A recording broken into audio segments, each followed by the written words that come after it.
I now give the floor to the distinguished representative of San Marino to introduce a statement by the Minister.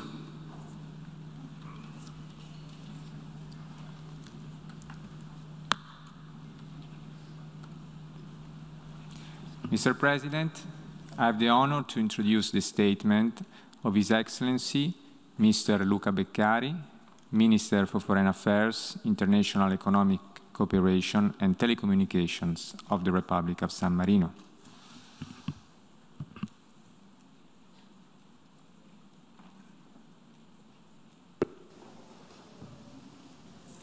Mr. President, Mr. Secretary General, Excellencies, ladies and gentlemen, on behalf of the Government of the Republic of San Marino, I would like to congratulate His Excellencies Mr. Abdullah Shahid on his election as President of the 76th section of the United Nations General Assembly, and to wish him a fruitful work.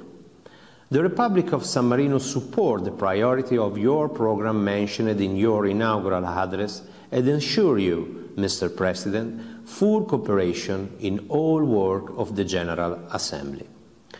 I would also like to express my country's gratitude to the ongoing President, His Excellency Mr. Volkan Bozkır, for the important work carried out during the 75th session. I also would like to extend my special thanks to the Secretary General, His Excellency Antonio Guterres, for the energy and determination in leading the United Nations in this difficult and challenging time and in the reform process of the organization.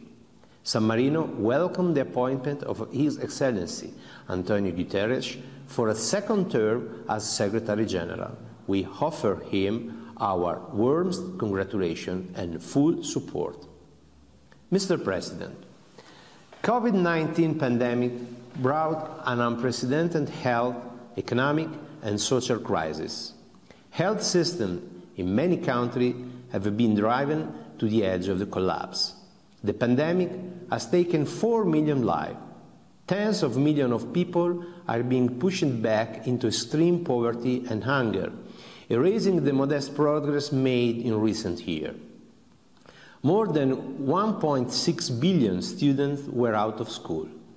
Many, particularly girls, may never return to school, contributing to a surge in child marriage and an increase in child labor.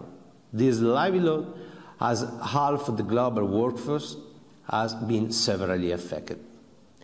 The coronavirus did not affect the world equally. In fact, it exposed the exacerbated existing inequalities and injustice in medical assistance around the world. Fatality rates have been highest among marginalized groups in advanced economy. In developing countries, COVID-19 hit even harder the most vulnerable. Knowing all this, how can we stay hopeful when looking at the economic recovery before us?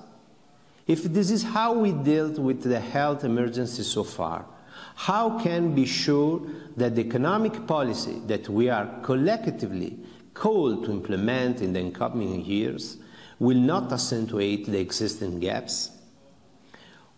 One thing is for sure: if we do not address this gap, they will aggravate our current global challenges, such as migration, access to the labor market, and to education, just to name a few, and will ultimately result in amplified geopolitical instability. Mr. President, San Marino paid a very high price to this crisis. We reached one of the highest rates of mortality in the world. We finally recovered from this scourge thanks to a valuable reaction from our authorities, who put in place policy based on the principle of equity. We succeed also because of an extraordinary sense of solidarity of our people and of other countries. Yet, even for us, being a relatively wealthy nation in the middle of Europe, this crisis represents an exceptional struggle. San Marino enjoys relative financial prosperity and logistical capacity. Yet, just because we are a small state, we face alarming problems in terms of procurement of vaccine. When finally we were able to overcome such problem by obtaining enough vaccine doses and completing a shift vaccination campaign for our population, we were actually just about to meet a different phase of inequality, the inequality related to the freedom of movement. As you all know, today freedom of movement between and within country is a prerogative that depends on what vaccine your government was able to obtain. You might have thousands of antibodies and test negative for COVID, and yet not being allowed to enter a certain country, to enter a museum or sports center, and so on. You might understand why this is deeply troubling for a country like mine, which is just 60 square kilometers. This is why San Marino make an urgent appeal to our family of nations. We must learn lessons from this crisis in order to fill the existing economic and social gap and be better prepared for similar existential threats in the future. We must secure even access around the world to COVID-19 vaccine, test, treatment and support in order to prevent virus mutation and new cluster of infection. The COVID-19 crisis underscored the indispensable role of international cooperation through the United Nations to overcome a shared global challenge. In this critical time, we must strain more than ever the political will and leadership to support multilateralism and reinforce a rule-based international order. In this increasing globalized and interconnected world, it is imperative to build a flexible system that is able to adapt on the different peculiarities of our country and to react quickly to multiple change, at the same time to be responsive to the need of people everywhere, ensuring that geopolitical interests do not prevail and that no one is left behind. Mr. President, the peace and security international context became increasingly fragmented. The nature of conflict is evolving due to the growing interconnection between scarce natural resources, climate change, socioeconomic vulnerabilities, disinformation, and cyber attack. Despite our effort in many areas of the world's vulnerable population are still facing the threat of mass atrocity. The government of the Republic of San Marino is deeply concerned for that ongoing crisis in Afghanistan, Myanmar, Syria, Yemen, Palestine, and elsewhere. The situation in Afghanistan is of particular concern. San Marino supports an effort aiming to provide humanitarian assistance to Afghanistan and call all parties to allow full, safe, and unhindered access for the United Nations, its specialized agency and implementing partner, and all humanitarian actors engaged in humanitarian relief activity. We also reiterate the importance of protecting human rights, including those of women, children, and minorities. In this respect, we cannot but support the United Nations Security Council Resolution 2593 and thanks the Secretary General for having convened the high-level ministerial meeting on the humanitarian situation in Afghanistan of September 13 and for his continuous effort on this matter.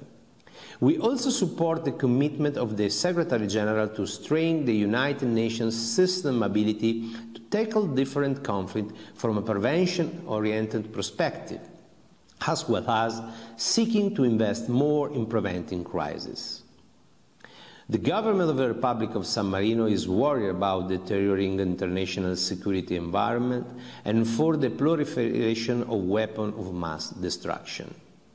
In this long history, my country has always stood for a world free of weapons of mass destruction.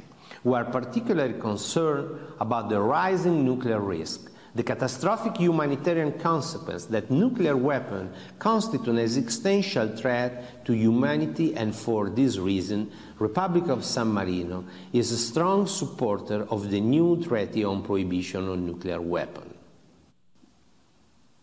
Mr. President, There is no doubt that the COVID-19 pandemic has endangered the 2030 Agenda for Sustainable Development to its very core. We don't have to let this crisis hinder our ambition and hope, because the principles underpinning the Sustainable Development Goal are essential to build back better in the post-COVID-19 recovery. Last year we entered in the decade of action to deliver the SDG by 2030. Now, it is critical to accelerate response to the world's serious challenge.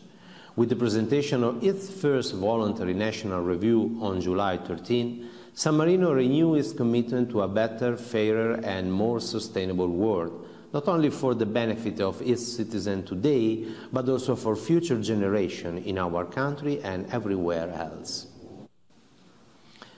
Mr. President, the collective fight against climate change represents the gravest emergency of our time. This must be the top priority of our effort. As the impact of climate change are becoming more visible, biodiversity loss will also become pervasive and ultimately devastating. If current trends continue, the Earth could lose the natural wealth of its ecosystem, which would in turn jeopardize global food security, water supply and livelihood.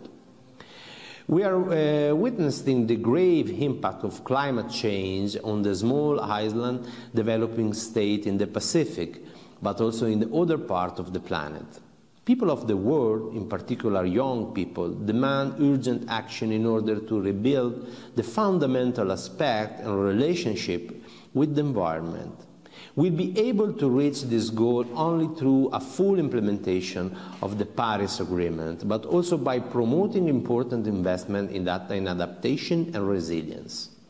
Emergency for COVID-19 pandemic could represent an opportunity to work better on the great transition in the sector of energy, transport, tourism, aviation, agriculture, industry and infrastructure. Mr. President, the situation for people with disabilities has further worsened. The pandemic has deepened the difficulties in accessing education, healthcare, and in participating in the life of their community. The international community has the duty to address this situation. San Marino attaches great importance to the promotion and protection of rights for people with disabilities, and we are honored that the Office of the High Commissioner for Human Rights has recognized as promising practice the guidance on triage produced by the Bioethics Committee of San Marino, which prohibited discrimination on the basis of disability. Realizing the right of persons with disabilities is central for the 2030 Agenda for Sustainable Development and for our promise to leave no one behind. We need to build accessible, inclusive and non-discriminatory societies where people with disabilities can fully participate in the political, social and economic aspect of the community, where they are involved in the decision-making process and where they value is fully recognized. Mr. President, the United Nations must adapt quickly not only the new global challenge, but also the new opportunities offered by an increasingly interconnected world in order to be more effective in carrying out its mandate.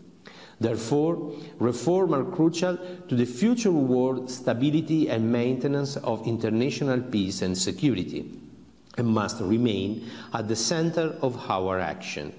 The Republic of San Marino is following with interest the revitalization process of the United General Assembly, which must continue to be a reference point, a forum for the exchange of ideas and for conducting discussion in which solutions based on a strong consensus may be achieved. Similarly, the Security Council reform should be an objective of all member states. As we have stated previous occasion, our country believes that intergovernmental negotiation favor the search for an agreement based on a broad and strong political consensus, able to reflect the interest of all negotiation groups. San Marino called for a reform that makes the Council more democratic, transparent, efficient and accountable. This goal can be achieved only through a continued dialogue among the states and the awareness of overcoming the respective initial position is essential to negotiate the broadest agreement possible. Mr. President, to address the many and complex challenges of today, Member States must assume their responsibility, and the United Nations must be more effective and flexible in order to be able to fulfill its mandate, which is to protect the citizens of the world. San Marino is a state with a strong identity thanks to its century-old history of peace and freedom. Our state is small, but proud to bring its contribution to the United Nations community. Thank you for your attention.